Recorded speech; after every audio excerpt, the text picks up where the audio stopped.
Weekly ஒன்ஸாவது இந்த கீரை பருப்பு வந்து நான் பண்ணிவிடுவேன். ஏன்னா இது ரொம்ப சிம்பிளாகவும் இருக்கும், ஹெல்த்தியாகவும் இருக்கிறதுனால நான் அடிக்கடி இதை பண்ணுவேன். எல்லாத்தையும் ஒன்றா போட்டு குக்கரில் வேக வச்சு கடைஞ்சி தாளிக்க வேண்டியது தான் இது வேலை.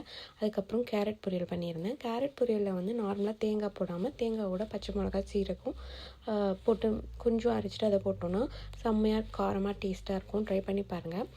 காயெல்லாம் கட் பண்ணுறல இந்த கத்தி இது வந்து வெறும் 10 ரூபா தான். நான் அந்த பாரிஸில் வந்து அந்த பிளாட்ஃபார்மில் விற்பாங்கல்ல அங்கே வாங்கினது. ஆனால் அது அவ்வளோ சூப்பராக வந்து எனக்கு யூஸ்ஃபுல்லாக இருக்குது. 2 இயர்ஸ் ஆச்சு, இன்னும் அது வந்து நல்லா தான் இருக்குது. ஆனால் அதுக்கப்புறமா நான் வந்து கொஞ்சம் நிறைய காசு கொடுத்து வாங்கினேன். எந்த கத்தியுமே நான் வந்து அவ்வளோ யூஸ் பண்ணது கிடையாது. ஆனால் இது தான் என்னோடய கிச்சன்லேயே எனக்கு பிடிச்ச ஒரு பொருள்னா இது தான். ஏன்னா வெறும் 10 ரூபா தான், பட் ஆனால் இது டெய்லி யூஸ் பண்ணுவோம், சூப்பராக வேலை செய்யுது.